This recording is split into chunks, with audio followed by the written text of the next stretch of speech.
One of the biggest reasons why real estate agents fail when it comes to online lead generation or purchasing leads or Facebook ads or Instagram ads or even PPC leads is the fact that they have a broken sales process. This is one of the examples that we actually show with our client base, and we worked over 1,000 agents at this point. Is that why is it that some agents in some markets close all these deals when there are also other agents in the same market who complain that the leads suck? And it always comes down to one thing, which is the inside sales process. You see, guys, in real estate, there are two jobs, and they're two full-time jobs. The first one is inside sales, and the second one is outside sales.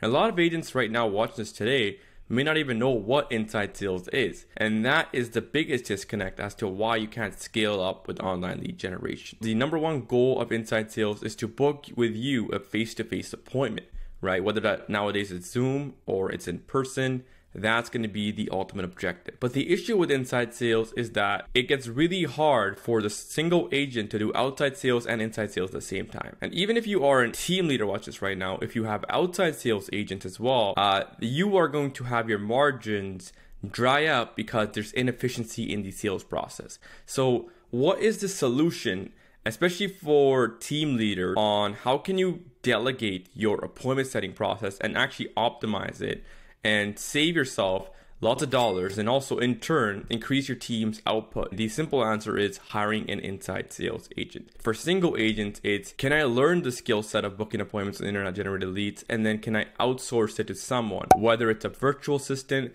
whether it's a full-time ISA, or whether it's a new agent you're bringing into your team for the first time. My personal opinion is to always bring in a full-time dedicated inside sales agent that has commission incentivization to, of course, set more appointments. B, it's the fact that their inside sales agent is going to be a full-time inside sales agent. And if you feel like they're ready, then you can progress them towards the outside sales agent and then bring in a new inside sales agent.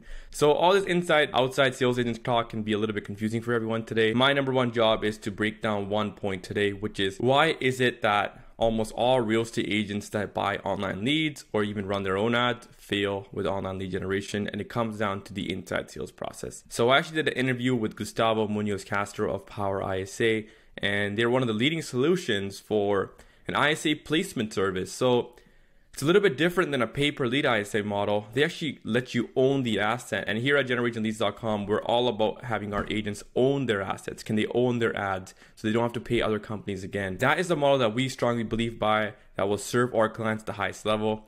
And if you guys come on as a client with GenerationLeads.com, you guys will see the exact same thing. So Power ISA aligns directly with our values and beliefs, and they've done an awesome job. In fact, Gustavo's been interviewed with many of the top, real estate Facebook groups such as Lab Code Agents. He's helped a lot of big players in the space, and they're extremely detailed when it comes to real estate appointment setting.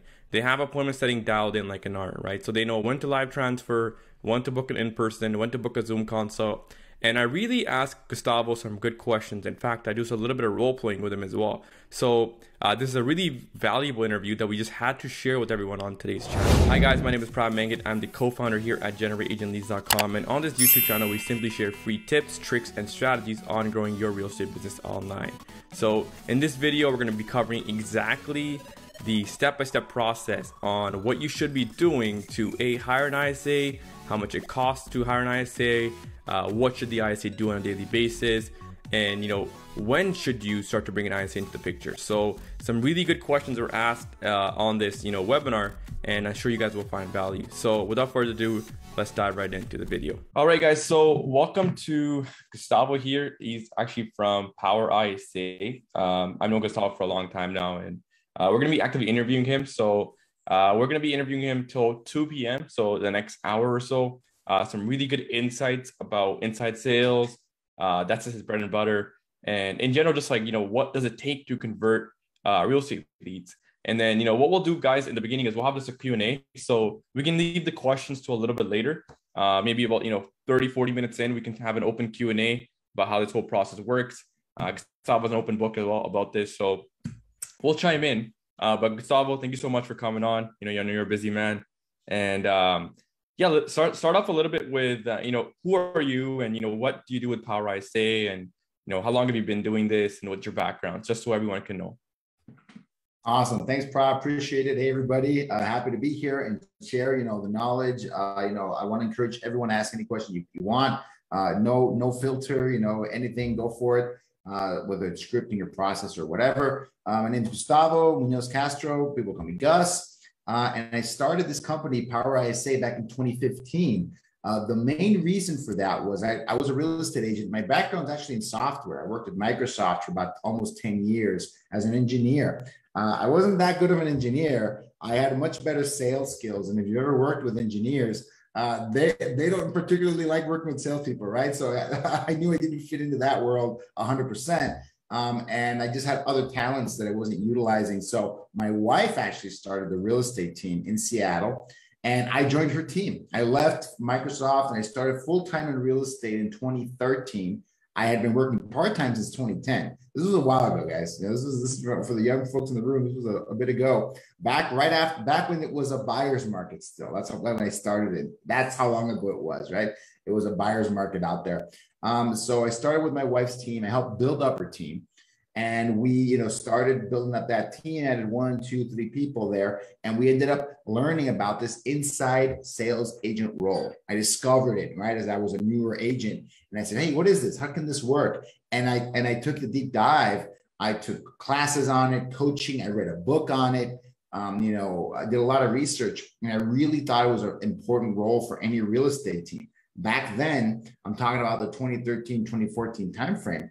The biggest fad in real estate was circle prospecting. Believe it or not, that was like a huge thing. Like, oh wow, because there was a lot of software, new tools to do it really efficiently. You could really do it at a high level, and also you could call expireds. This was a long time ago when you could call expired and set 2 to 3 appointments a day without much effort, right? This was a while ago, and it was like shooting fish in a barrel compared to what it is now. So we started with that, circle prospecting and calling expireds. And I was able to set 22 listing appointments in 1 month with an ISA, a brand new ISA that I had trained up. I learned this, I did the work, and I handed it off to someone. And I was like, okay, cool. This can work. This is scalable. I really like this. And around that same time frame, coincidentally, right, my wife and I decided to move back to Mexico and kind of start our family, come back to the mother country for us. That's where I'm right now. And it coincided. And I said, you know what? I want to run my real estate team remotely. That didn't work out so well, guys, but you probably know how hard that is right now because we didn't have all this awesome technology and process. It was working remotely back then was weird back in 2014, 2015. Now things have changed. But I saw that the inside sales part of my business, part of my team, I said, I'm going to build an inside sales team in Mexico to service my team, to service my company. And I said, cool, let me do that. And as soon as I put that out there in the universe, I talked about it. I would teach a class in my brokerage every few months about how I was doing with inside sales agents. I love teaching, by the way. It's like one of my, superpowers is, speaking in front of a crowd, teaching, helping folks learn new things. So the way you want to become a master at something, teach it to somebody else. So I would learn something and go and teach it. I'd learn something and go and teach it. And man, you sharpen the axe really, really quickly. So I was teaching my agents in my brokerage. I was teaching my own team. I was teaching everybody. And you get really, really good, really, really fast. And immediately when I said, I'm going to build a Mexico-based ISA team, because people knew I was from Mexico. Hey, I'm going to build it in my same hometown. Let's rock and roll. Immediately, 4 agents in my brokerage said, here's $10,000. Can you go do that for me too? Right. Okay. So in real estate, guys, how hard is it to get business? You're always chasing the business. You're chasing the money. And it was the first time in my real estate career where people were chasing me. And one guy got really aggressive and he said, Gus, you're not taking my calls. Yeah, I got my check. You're not taking my money. What's going on? You're leaving me out. You're cutting me out here, man. And I'm going, oh, hold on. I'm busy, right? I'm moving to a new country. Hold on. And so it was a really, really change of pace for me. And I said, okay, there's a need here. There's an urgent need that needs to be filled. And that's what I focused on. We started with, I think it was 3 or 4 ISAs initially, that first batch. And now I have 120 full-time employees, in my company, and we're servicing hundreds of real estate teams and clients all over the US and Canada. So it's a kind of a summary of the progression, right? That's how I started the company. And I just knew it was a big need. Over the years, things have really changed. The big thing in real estate isn't circle prospecting anymore. If you have noticed, right? That's not a huge part of the business anymore.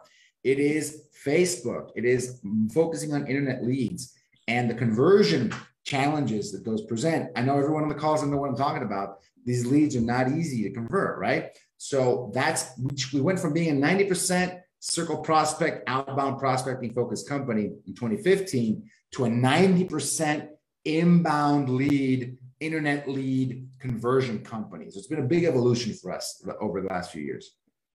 That's awesome. That's awesome. I literally, I remember we were in a lot of the mastermind groups together as well. And I think a lot of the, people in the real estate space, and there were some pretty big companies in there. When they heard about this and using it for the clients, it was like everyone hopped on. I remember you were like getting so many clients. It was a big challenge has been scaling up this company. It's been one of the, a great problem to have. You can also go broke and go bankrupt by scaling too fast, right? So just it's a good problem to have. I'm not gonna complain. Good problem to have. But yeah, man, it's been keeping up with the demand and producing results at scale, right? Giving people results and building up. Exactly. Yeah. But something we also saw too is like, we should have a larger team before, and, we want to make sure that client success rates are high. So then, we actually got rid of a lot of our team members just so, we can actually serve our clients better. And we had to sort of scale down a bit. So I understand you there. You talked a little bit more about Mexico ISAs, and, I know a lot of team leaders, also my friends as well, like they have ISAs, either it's US based, Canada based, and some of them Philippines based as well, and they do really good. But I think Mexico is really untapped, just because, I've actually spoke to some of your team members. I can't remember his exact name, but his English was like, I think he's an expat. I think he used to live in the States and moved over to Mexico, but his English was awesome, right? So there's like a lot of untapped potential there. So tell me a little bit more about, your team based in Mexico. Like, what is their background? Everything. Yeah, definitely. And when you talk about the whole virtual, I'm going to take even a step back from that. The virtual assistant, model, the virtual assistant role has become huge in the US, especially in real estate, because there's a lot of small business owners in real estate, right? And the virtual assistant helps them scale faster, helps them get leverage faster.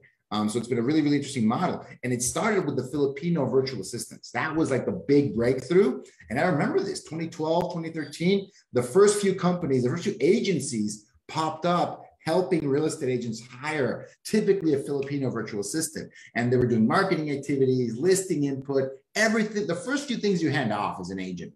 Some of them were even helping with transaction management, but a lot of marketing, a lot of admin activities. So from there, it started to even grow further, like into the sales roles. Inside sales agent, ISA is a sales role. So Philippines became the big player there initially. But there's always a challenge, right? The further you are from the US, the harder it is to find people that speak English like a native, that can understand slang, lingo. Sarcasm is my favorite, right? Sarcasm is a very US, Canada thing, guys. Now you can have a native English speaker out of the UK, out of Australia, New Zealand. They're not gonna catch on to your sarcasm that easily, right? So exactly. It's a big thing. It's those intangibles, and those things matter in sales. And I'm nothing against people that are really far away from the US. I mean, they speak really good English, but there's an advantage to speak like a native. And Mexico has an advantage. It's a geographically blessed country, if you want to look at it that way, where a lot of folks in Mexico, they go to the US. A lot of them were taken with their families as kids. They grew up in the US, right? And a lot of them come back either because they want to go back for family, they're repatriated, they want to go to school. They can't go to school in the US. They're not residents there, right? So they have to go to school in Mexico. It's much more affordable for them. And the skills, they grew up as kids in the US. So if you want to speak a language natively, spend the first 5-6 years of your life there, and you're going to speak for the rest of your life. You're going to speak like a native. I don't know what it is about that. I'm not exactly sure why, but that's just a fact. Yeah. That was. I mean, I studied psychology in school too. It's like the first couple of years on development of a child is like that's the most important and dictates a lot. It is. So, yeah. Well, I want to chime on something here because this is something that I know also from my own. Like I partner up with some agents in my market, and I know they struggle with this, especially in the beginning. Is I think the biggest mistake is like the not even just in real estate, but a lot of businesses is the order in which you build your business, right? And like you probably know this, I probably know this is, but especially in our mastermind groups, it's like first you want to solve for the marketing problem, then the sales problem, and particularly the inside sales problem, right? Because outside sales is different than inside sales, right? They're like outside sales almost gets into like fulfillment, right? And then you can work on that last part, which is your product or your service delivery. So I was actually talking to one of my friends, and his name is John. He says that he's focusing a lot of energy on the client aspect, which of course, you need to make sure the clients are being fulfilled. But the biggest problem was that there was not a production line or a system to get new clients, right? And the biggest thing was like, you can generate leads, but you need to have an inside sales process to convert the leads into appointments, right? So let's talk about that. Like, based on your experience, what's the sequence? Like, is it correct? Marketing, then sales, and then fulfillment. Like, is that something that you always recommend all agents to do first? Yeah, 100%. I think people need to understand that one of the big challenges as a real estate agent when you're starting out is that you kind of have to realize, it has to click in your mind that this is a sales job. This is that you're a professional salesperson, right? And I would notice folks that were coming into the industry from other sales roles, they would do things the other agents wouldn't do. They would lead generate every day. They knew where are my leads. I need to get, how do you guys get leads? Because I need them. I need at least 5 or 10 every week, every month to get my pipeline going. They're going, well, I mean, I don't know. Call your database. They were really focused on where are the tools that I need to become a great salesperson, a successful salesperson, right? Because they could really understand it was about how many conversations you're having, how many appointments, how many signed clients, and how many closings in your pipeline. Because if you didn't have a pipeline, you're going to be dead very quickly. The people that came from sales, they got that the fastest. It took me a while to figure that out, to be honest with you. But once you figure it out, it is about sales and marketing. What marketing pieces, what marketing materials are you putting out to the world? And I'm being really broad here. Facebook is one way to do it, right? Yeah. Be really broad. What are you putting out there to get people's attention? Because that's going to give you leads. And what you do with them, you got to take that lead from interested prospect to opportunity to a closed deal. So I think that part, figuring that out, it took me a couple of years to figure that out, a couple of years. And I was really lucky that my wife was an established agent working her sphere and her database that, she helped me pay for my mistakes the first couple of years in real estate while I figured this out, because I did not come from a sales background. So for the folks in here, if you don't know that yet, well, here you go, right? You're a professional salesperson, and professional salespeople, that's what they do, right? They work, they get leads, they work them, they close deals. Perfect. Yeah. I know I've been in like some software sale environments, how work with them, also I was talking about mastermind events because a lot of high level people can meet in them. Some of these guys own software companies, and like that setter closer model, right? The SDR, the account executive, right? So yes, like that's what it is, right? We have the setter, we have the closer, and the thing is, the closer he doesn't have time to set. That's the fundamental problem, especially experienced closer as you get busier and busier.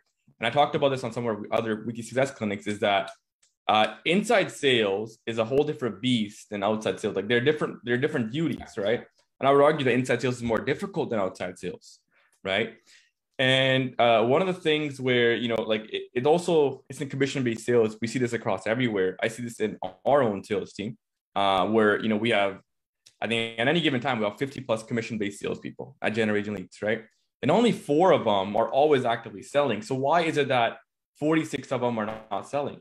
They only have the exact same training, right? And that's just the thing in commission-based sales. Like the attrition rate is high.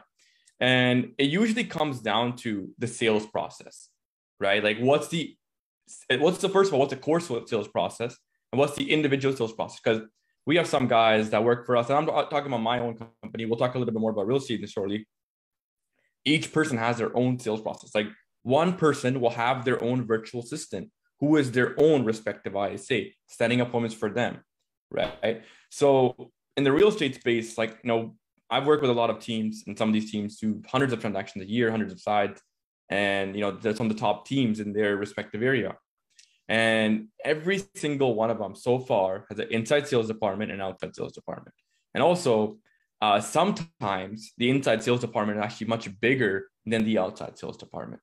So they have this really good setter closer model, and they have so much predictability in, right? So like chime on that a little bit, Gustavo, because like, how important is it to dial in your inside sales process? Let's talk about that first. How important is it to dial in really well. I'm the inside sales guy. I'm going to get it's fundamentally important, super important. But I will say this. I love the fact that you brought up a SaaS, software as a service. This is where the inside sales model came into real estate. But I will say this, right? Because that's where we got it from. The software folks call it BDR, SDR, appointment setter role. But real estate agents have been doing a phone call prospecting, phone call follow-up since the 70s, right? And that was huge in the real estate industry back in the day. The telemarketing aspect has been in real estate for a long time, but no one had thought really at scale to make it its own role, right? To specialize in that role, because a solo agent would do the prospecting, they'd set the appointments, they'd attend the appointments, they'd go open the doors and totally open houses and transaction coordinate and everything, right? Yeah. ISA is a role. So ISA, BDR, SDR, appointment setter, those all called the same thing. It's a role that we have to fulfill. If you're not at the scale where you can leverage out part of those roles, you are the ISA, you are the assistant, you are the transaction coordinator. So I think that's really, really important. So going to your question, Prab, how important is it? So I'll tell you this. When people, usually one of the most important line items in your budget, right, is your marketing / lead generation budget, right? Mm-hmm. How much money are you spending to generate leads every week, every month, every year, right? How much are you spending? Because that's typically how the ISA comes into the picture. When that spend becomes a significant amount and you realize how important the response, qualification, and follow-up process is, that's usually when the ISA comes into the picture. Like, oh, holy cow. So if I don't reach out, and it usually happens a couple of different ways. One of the ones that is usually the biggest shock to people is that they're behind on their calls, probably. They get a lead yesterday, the day before, really busy. You're tired at the end of the day. It's too late to make that call. You're calling, they don't pick up, whatever. You're calling through maybe your old leads to check in with people, and they've already bought a home.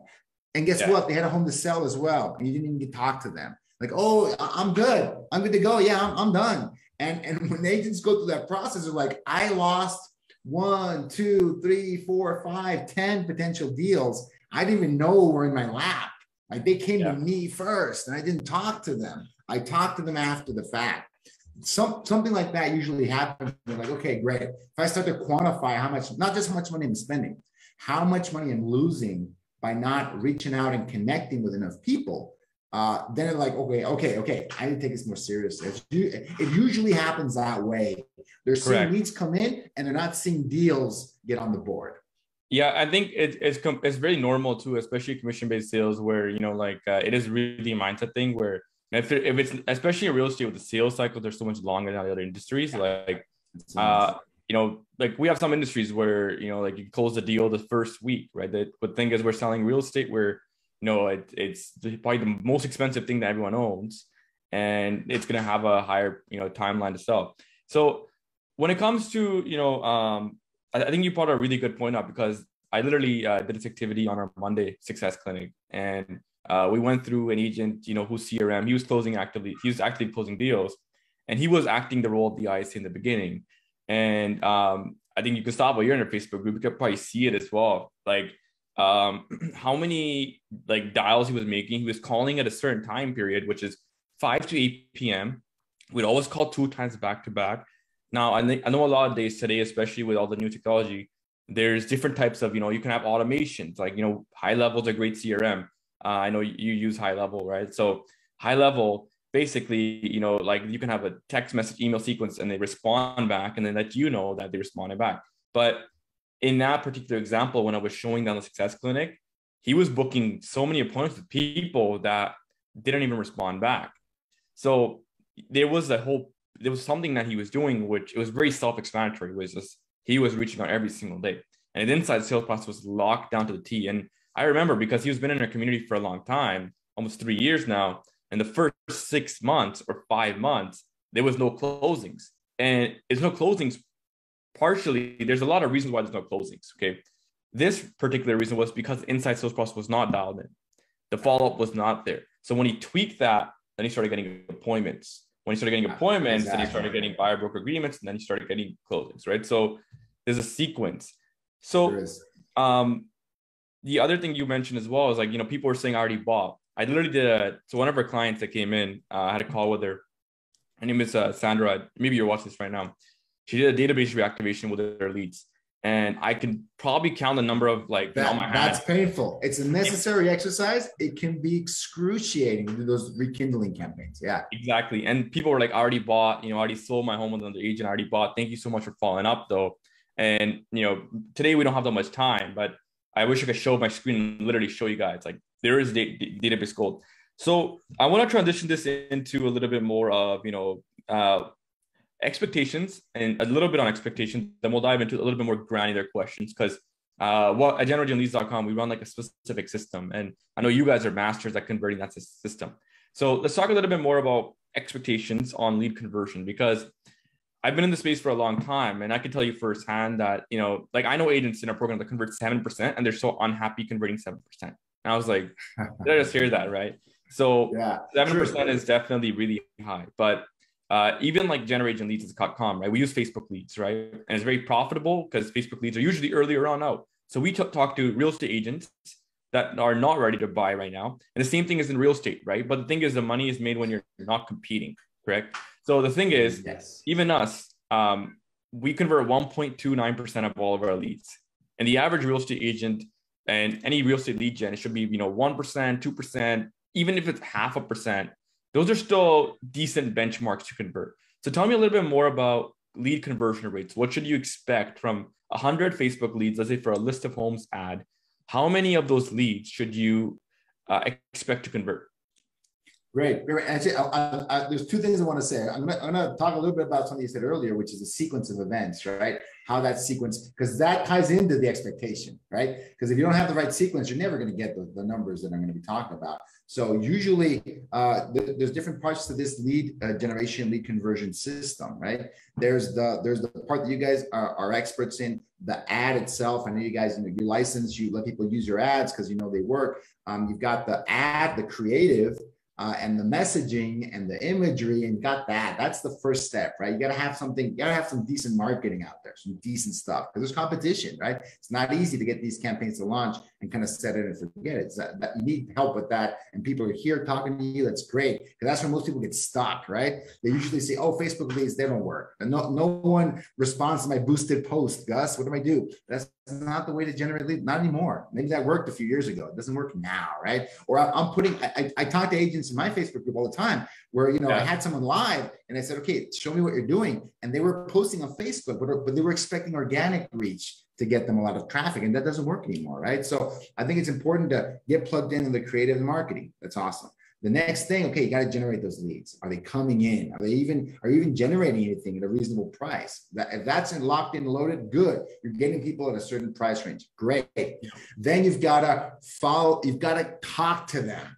Have a two-way conversation. It can be on Messenger, on texting. It can be preferably over the phone. It can be even over like a Zoom call, but you've got to get those conversations started. How do you get them to talk to you? Some kind of follow-up sequence. And that has to be some kind of combination of automation, because you need it. You have to have the automation in there. It's unbelievably important, but you also have to combine that with phone calls. I had a marketer, Travis Tom. I don't know if you've heard of him. He's big in the lab coat agents space. He has also an agency.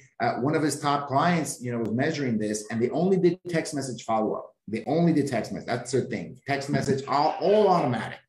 It was taking them 19 attempts to get a response, 19 text messages over, I think it was a 30 to 60 day period, 19 touches, because they were at scale. We're talking about thousands of leads, right? So, okay, I get that. I get it. But if you combine that, if you don't have thousands of leads a month to deal with, guys, you don't have that problem that they have. If you combine calling and texting, and we've seen that it can be as effective as cutting that by a third.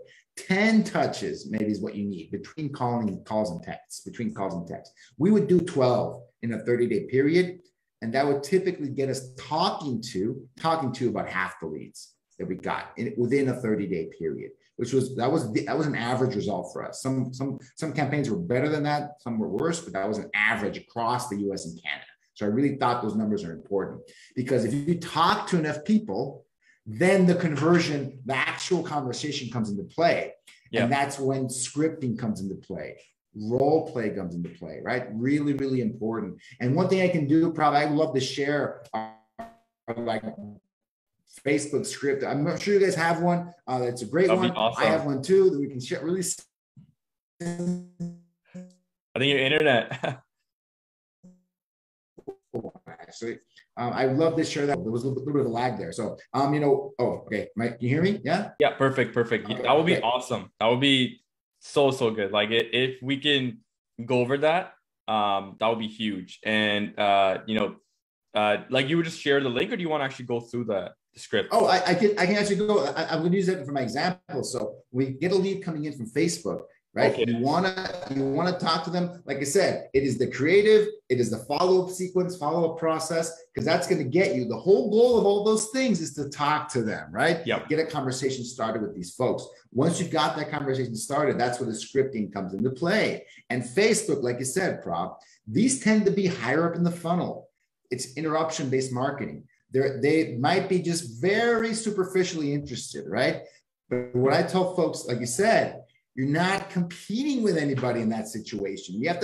Sometimes people get bummed about that. Oh man, they're 6 months out. I'm not a groundhog. I don't want to look at over my shoulder, see my shadows coming up in 6 months or whatever that is. I'm messing up that analogy, but you guys know what I mean. People get frustrated with that. And I'm like, no. You got to flip it on its head, right? If you're looking for buyers and sellers that are bottom of funnel, those are priced at a premium now. You have to pay 35%. Yeah. Off the top, right? Before you take your cut, before splits, before taxes, before expenses, 35% is what a lot of companies are charging for those bottom of funnel leads now. If you want to have any chance to make money in this business, top of the funnel is where you have to be, where you have to live. And that's where you guys live. And that's the place you want to be. And at that point, your advantage is that follow-up and that scripting sequence, because then you've got them, right? You've got their attention. You have a shot before they're talking to their cousin, their neighbor, their friend, that all of them have gotten licensed in the last couple of years. You know this, right? So you don't want them talking to those people. You want them talking to you. 100%. I want to add in 2 or 3 really important points. And then I want to really go over the average agent running a list of homes ad, what should be the daily workflow scripts. And I think that will really drive it, right? So when it comes to the ad, you mentioned, like the creative part in the ad, right? Like when it comes to I've always, said this many times, like the marketing argument is different than the sales argument. So for me, I've always been a guy of, let me get my sales team feedback first in any industry, whether it's real estate, whether it's software consulting, whatever it is, the sales team feedback is going to be the most important. So whatever you see after enough demos and after enough appointments, like for example, take as a prime story of an agent. He still runs that to this date. He's closed dozens of deals with us, and from my market. And the average home price for a detached home here is 1.5 million, and they often go towards 2 million. So it's crazy. Wow. And the ad that he's running is under 900K.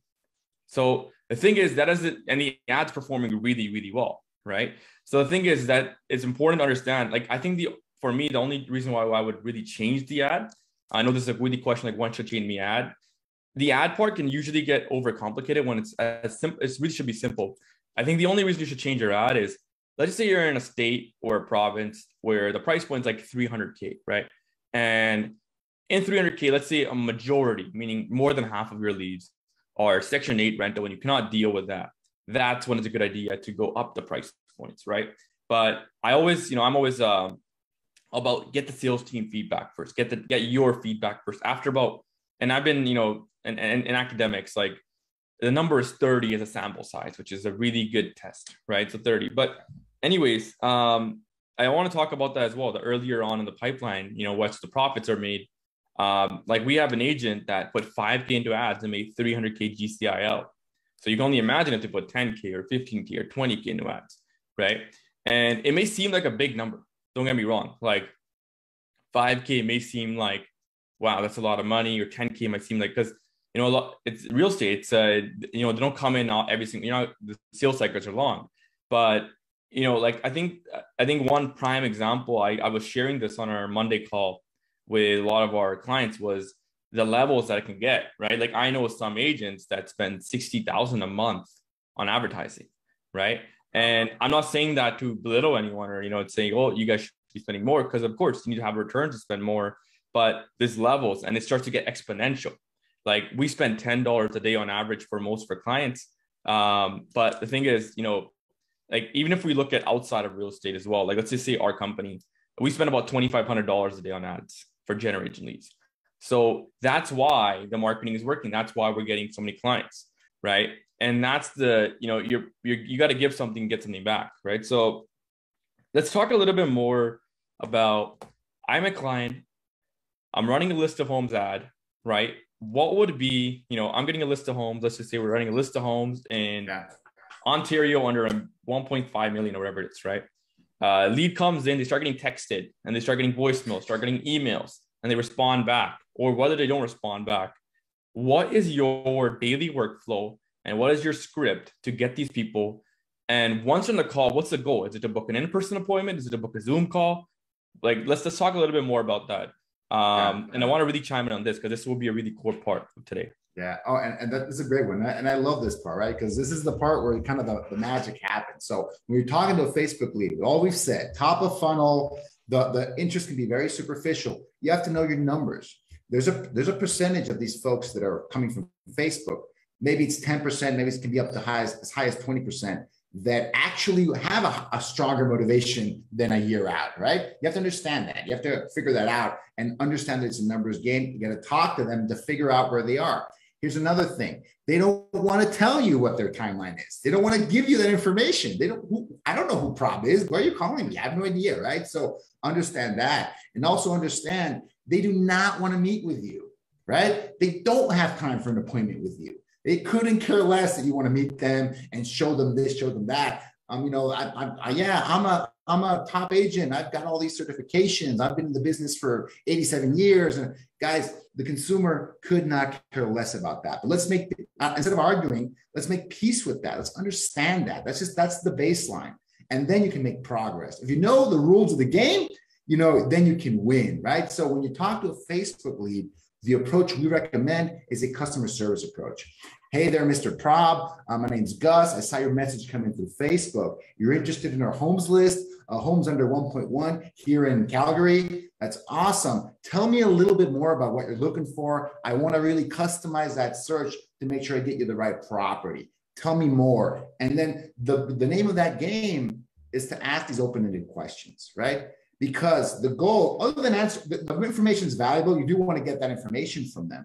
But the goal of the call is to build rapport, to build trust, to introduce them to who you even are, right? Because that makes them more likely to tell you the truth. Believe it or not, they are not going to tell you the truth off the bat. They have no reason to. And I don't judge people for that. I get it, right? I've gotten, you know, people that I don't even know calling me, even if it's an inbound lead, there's some resistance there. So make peace with that and manage that expectation that they see no reason to give you any information. They see no reason to give you accurate information. So talking to them, showing, building rapport. How do you build rapport, Gus? Great question, because we've done this in our companies, but we had to solve and crack that nut to teach 100 people how to do that. And it comes down to a few really simple tips. Number one, show genuine curiosity in these folks. Some of you guys as agents are always genuinely curious. You're great at starting conversations. That's great. Other people have to work on that, right? When listening to what they're saying, right? To be able to be curious, you have to listen to what they're telling you to ask a really good follow-up question. So let's try this out right now. So think you're in Vancouver, right? So you're in Vancouver, you're thinking of buying, you saw my homes list under $1 million or whatever it is, right? So, hey there, Prob, how's it going? Just go with me. Good. Who is this? You know, hey, my name is Gus, and I'm with Power ISA. I got your message through Facebook. You're interested in homes under $1 million. Is that right? Yeah, I remember signing up earlier. Yeah, I'm interested. We're looking. Perfect. I want to give you a call, introduce myself, and I want to ask you, tell me a little bit more about what you're looking for. We're just looking right now. We were looking on the websites, looking at, realtor.com and Zolo. Me and my wife just started the process right now, and we're looking something near a school for kids, but we're just looking right now. Okay, of Not looking. course. Yeah. Yeah, absolutely. No, and just getting started. I just want to make sure that I send you the most accurate list of homes that I can. So I just want to make sure I don't miss anything out. So what kind of you don't know how many bedrooms, how many bathrooms, how big of a home? Is it going to be a detached home for a condo? What, like broadly, what would you guys like to have? Well, we have two kids, so anything Awesome. over two bedrooms, two washrooms is going to be something that we're looking for right now. It's a must, right? With the kids in the house. Yeah, I know they're a bunch, right, to deal with. So yeah, that's awesome. Okay, definitely. And you want something in a top school district, I'm assuming, right? Yeah, yep. I want to make sure that they're in a good school district, and school ranking is good. So that's something that's really a big priority for us. Yeah, definitely. No, I totally understand that. Are you looking for something that's going to be near like parks and recreational areas? Is that important for you? Yeah, we also have a dog too. He's a big dog, so we want to have walks and everything. I love it. I love it. Hey, I've got two dogs myself, and I'm always taking them to the nearest dog park, sometimes in emergency mode. So yeah, I totally understand that. So having a walkable area is important to you then. 100%. Yes. Walkable area is really important for us. Yeah. Okay, awesome. What other features are you looking in your home? 2-bedroom, is that a minimum? Would you be looking at something larger than that? Or is that like, you don't need more than that right now? Well, like our budget is about 800,000. So that's what, we're looking at right now, 800,000. But, if we can find a good deal for us, then, we're open to having more. Obviously, anything more is going to be better for us. I got you. Well, that's definitely important. So, okay. So the example I'm showing here is I'm listening to what you're saying, and I'm trying to make some chit chat with you. I'm trying to chat with you about it. I'm trying to acknowledge what you're saying. That's awesome. Oh, that's great. Oh, that's great. I love that area. Oh, I've got dogs too, right? And I have kids too, so I know exactly how hard that is, managing kids.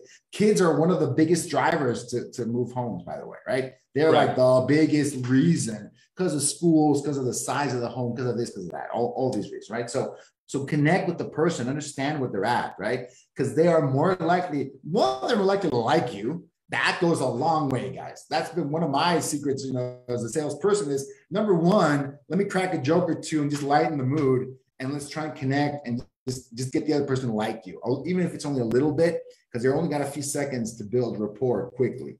Listening, connecting with them, showing curiosity, following that conversation. Because if you try to approach a Facebook lead by reading off your script, 1, 2, 3, 4, 5, they're just at the end, they're just going to say no.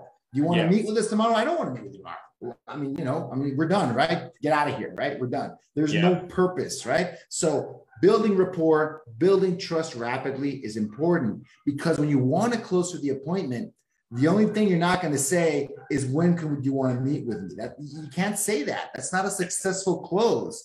Yeah. The important thing is, throughout this conversation, try and tease out, what is it that they want, right?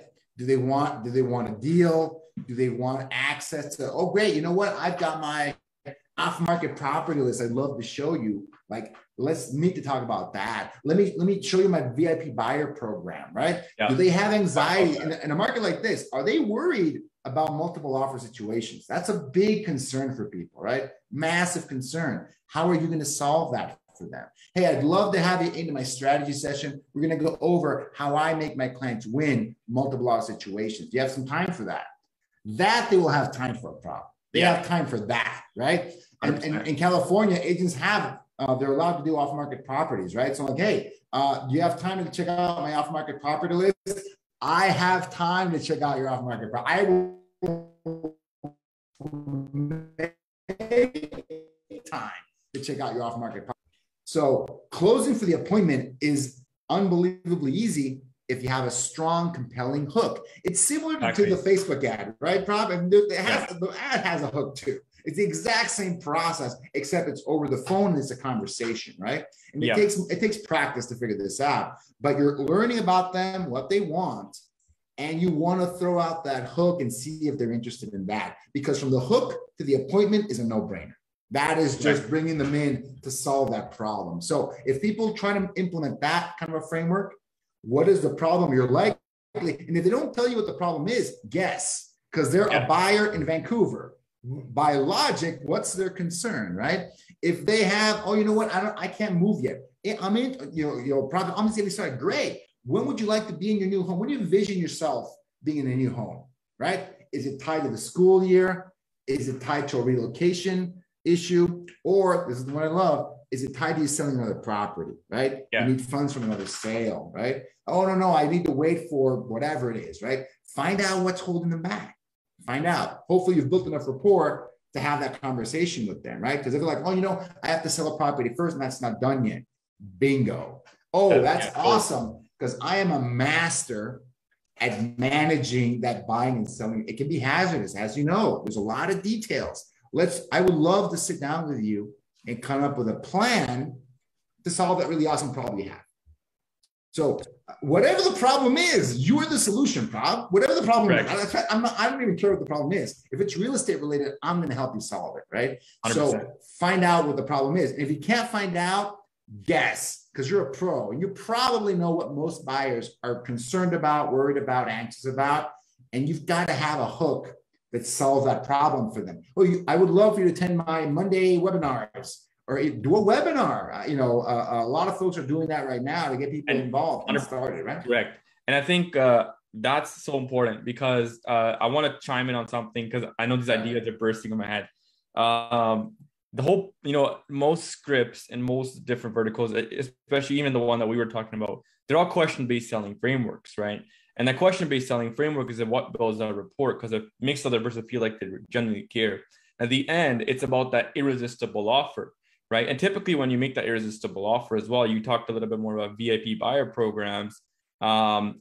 People haven't really heard about VIP buyers programs, like at least in most markets. So we have that new shiny object plus really good offers. And they're like, yes, I want to go and talk about that. But I think if we, the genuine curiosity you talked about, that's awesome. Like, because I was talking about with a call review, I think last week, we were showing a call recording of an ISA that I was working with. And she had every single point that you were talking about, the same type of questions, why you're trying to move. And when she got the reason why they were trying to move, in that case, for them, it was, I can't remember exactly the reason, but it was something with the kids' school, right? And she brought that in at the end. So like, well, okay, John, if I could help you find a home that's off market, a great deal, I'm gonna look through my foreclosures as well to make sure that we avoid all the competition and it's gonna be near a home, near a school, sorry, for your kids. Would you be open to talking this week for a free no obligation meet and greet session? And the person was like, yes. So that was like the close, right? So, and the close came as a function of taking all the questions and answers, jotting them down, right? So that's really, really important. I know you've got 10 more minutes.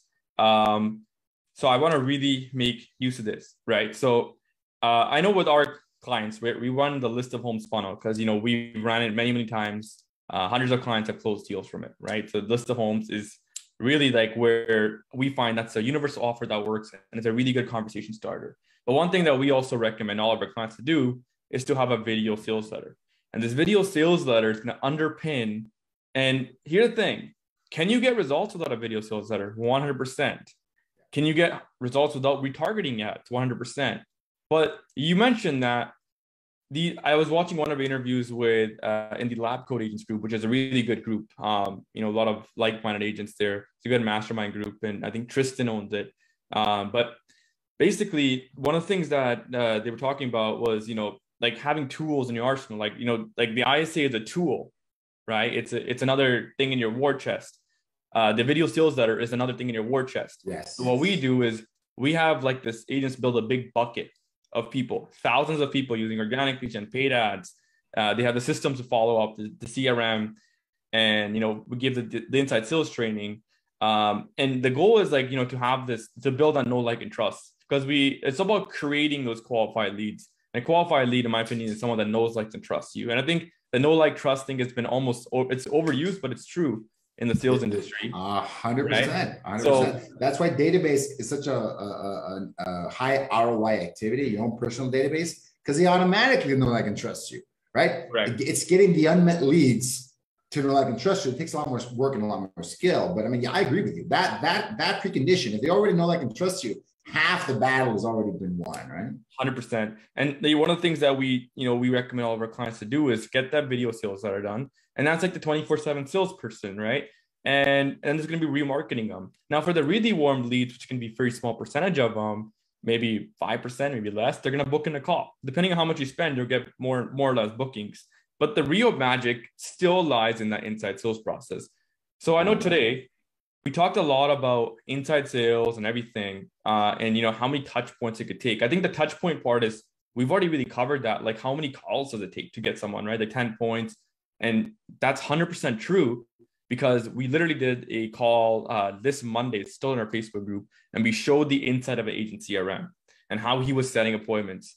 And there was several touch points before the actual appointment came in. So it's just practical, right? So I want to talk a little bit more about any questions, guys, leave them in the chat, because I know there's a lot of stuff we covered, and in an hour-long time frame, we went rapid fire, right? Like, it's back and forth. Yeah. So a lot of you guys might have to watch a recording of this. But Gus, tell me a little bit more about, I'm an agent, and I may or may not have my inside sales process locked in, or I might be an agent that, I can set appointments with leads, and I just don't have the time, because I know there's a lot of people in our community. I talk to a lot of them. They don't have the time, which is understandable. I also have some agents that are really struggling with getting their first appointment. And from what I've been in this industry as well, is like, there's no such thing as waiting for that appointment. It's, you create the appointments. You can set appointments within a week if you have a proper inside sales process, but you might not be able to close deals in the first week. So tell me a little bit more about, with you guys at Power ISA. I know you guys have this really unique model where even at Generating Leads, we want our clients to own the assets, potentially, self-manage them, right? So 100%. Then, they're self-sustaining business. And that's where, like I said, one of our main, core values is hyper-profitable business. So with our clients owning it, they're going to be hyper-profitable, right? And it's almost counterintuitive for like a company like us, but for us, that it works better for our clients, right? Yeah. And you guys are also following a similar path where, you want the clients to own the asset. The sales team is in-house, right? I think it used to be outsourced. So tell me a little bit more about how Power ISA works. How can an average client come and work with you guys? And what does that look like in terms of onboarding? What does that look like in terms of placement, retention, like to train the ISAs, ongoing, and onboarding fees? Like, tell me a little bit more about that. But let's just expand upon that topic a little bit more. Yeah, definitely. No, and I'm glad you touched on that. We've seen what you guys have done with Generate Agent Leads. Very impressive, very impressed. And how that value proposition was just really, really strong, right? The agent owns it, right? The agent owns the pipeline. They own it. They don't have to rent it from anybody on a recurring fee, a very large retainer. So just to be 100% transparent, with our typical traditional ISA model, where you kind of rented out one of our folks in our call center, it was $30,000 a year, right? If you hit it out of the park, if it's a great campaign, it's gonna cost you $30,000 a year. So we decided to take the lead from you guys. Like, okay, what if we turn this model on its head, right? What if we went to a model where the agent owned everything, and we converted into that, consulting, coaching, training role, which is what we do the best, actually, right? That's something. I'm a teacher by heart. And I've built a teaching organization that can scale up inside sales agents. So I know we can do that at the highest level. So I said, what do we try that model out? And we started doing this about 3 months ago. And, the agents love it, right? I mean, you know this, Bob. That's why you went to this model all in. It took me a while to get there. I'm a little bit slow learner, but I eventually figured things out. People love this because, one, they own the sales team. They own the funnel. They own everything, right? And that gives them a chance for maximum profitability. It's not close, guys. If you hire an experienced inside sales agent on your team, it's going to cost you maybe $800 to $1,000 per month, in that range. And that's 100% your team member, one of your employees, a member of your team. Contrast that to $30,000 a year, right? And getting someone that is experienced either in real estate or a similar industry like solar, like insurance, like all these other different roles in the call center industry, getting someone with that kind of experience and that kind of energy and motivation just makes things go way faster. So our role has changed. In this new model, we help place an experienced ISA into your company. And we can't just stop it there, right? We also ramp them up and onboard them to your team and get them producing within the first 30 days. Because within those first 30 days, that's where the magic happens, right? They're on there, they get all the information, they get the coaching, the role play, to adapt to a new script, a new CRM. Once they've leveled off and they're good to go, then we can step away and go, you're set, right? And we still provide additional coaching for the business owners, for the agents in the room. We actually do coaching with them. We do coaching and training, obviously, with the ISAs. We offer all of that. There's a new model for us, inspired by you guys, to be honest, inspired by you guys, and just a massive value proposition that it can be. Yeah, that's awesome. I think the placement agency model for the ISA, because, in every industry, and not just real estate, there's the outsourced sales model, right? So people want to go ahead and they want to give you setters, and we get poached by hundreds of people a month saying, hey, we'll place setters in your business, we'll place closers in your business, right? And I think in the real estate space as well, there's a lot of people saying, hey, we're going to book you 15 appointments a month, 20 appointments a month, 30 appointments a month. But the thing is, it's not as profitable. And oftentimes, it's always better to own your own inside salesperson, because you can make tweaks on the fly. Because there's like that little equilibrium state where, like, I was talking a little bit earlier on the call about, let's just say you're in a market with 300K price point homes, and a lot of your people are Section 8s or rentals. So you got to go back and forth the marketing team, change a little bit of the ads, right? Tweak the price point. But that's a really small, minor change. But once you have that equilibrium state dialed in, then you have your ISA pumping. So I know we've got 3 or 4 minutes. I'm not sure if you can go like 5 minutes longer in case there's any questions, but what will the ISA result in? Will the ISA result in booked appointments, or what will the ISA also do alongside book? Let's just say someone doesn't want to book an appointment, right? Will they nurture them long-term? Like, what does the ISA do? Great question. Great question. So obviously the result that we want, the highest value conversion isn't necessarily appointment, actually, right? We actually want what we call the live transfer, right? When you're the agent making the calls, you're always talking to the people right then and there. But when the ISA is making the calls, the best result is to get them to transfer you right then and there. They're a hot lead going in there. That's not going to be the massive number of conversions always. It's probably going to be about 5 to 8% of those Facebook leads can do that. This is just an average that we had nationally. About 5 to 8% are going to be hot enough to transfer you right then and there. So that's the highest level of conversion. If you can't do that, if they're not ready, if the agent doesn't pick up, then you can book an appointment for a later time. And then you can also have that nurture prop. And that is one of the highest value conversions you can also get. Don't discard those. Don't discard those, right? You're building rapport. They know, like, and trust you. Make that set up the next follow-up. Hey, when's a good time for me to check back in with you, prop?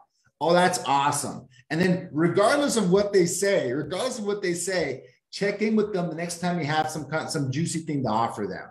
Some giveaway, some market report, some great video you shot, some whatever it is, reach out to them when you have something valuable to offer. And always, and by the way, Prab, how's that buying process going? Are you ready to go? You're still thinking of moving to that school district for your kids? When do you want to make that happen? That's the end of the call. So the nurture, it's a nurture and follow-up game. I wish that 90% of those leads were live transfers. They're not. 5% to 7-8% are live transfers. The rest, it is a nurture and follow-up game.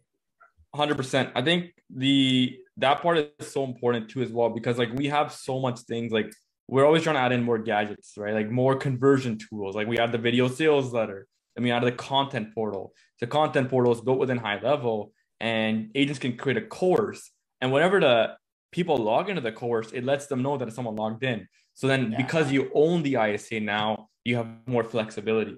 And when you have more flexibility, you can do 12 months of nurturing. You can do 18 months of nurturing. When you outsource, or when you hire some of these pay-per-lead companies, you don't have that option, right? So it's a lot. You cannot customize it to your needs, right? So it's a magical system. So folks, anyways, I got to run prompt to the next one. I'd love to be, if people have, we can have to share another Q&A session later if you have questions. 100%. I love to go deep in some of these questions, or drop them in the comment below. And I can go live later and talk about any questions people have, because I'm very passionate about this topic. I love it. And we do it every single day. 100%. Right. So we'll continue on, Gustavo. I'll forward these questions to you. I'll let me know how they can get in touch with you as well. All right. Thank you so much then, Gus. See you. I think Gus's internet might have froze there, but all right, guys. So yeah, that was a quick little discussion with Gus from Power ISA. If you guys want information, just go to powerisa.com.